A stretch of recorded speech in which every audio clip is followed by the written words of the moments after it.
Come out now to actually, we've just finished off the recycling of shredding all the paper, so we put that in the worm bins, and now we've literally just covered it over with a nice little bit of compost from the compost heap.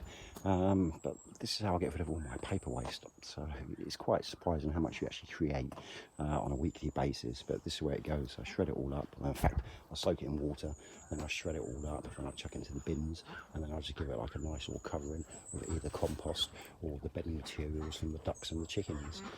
Hopefully by spring that should be nicely broken down, and with all the worm castings it should be quite a nice soil. But we've got 2, 4, 6, we've got 10 drums in total, and I think they're 80 litres each, so that's 800 litres of soil that hopefully by spring we should actually produce. But we've done the same last year, and it's quite surprising how much you actually gather together.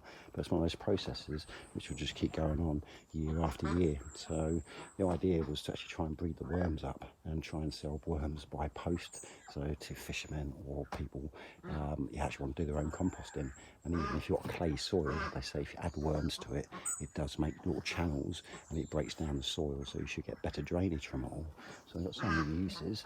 And what I'm going to do now is literally sort out the main compost heap, and I'm going to put it through the rocker, and then I'm going to literally try and fill one of these bags up, and then that way, once the beds are all empty, I can actually add all this to it at all. I don't know what Baby Blue's found. It's like a bit of old carpet or something, so she's having fun.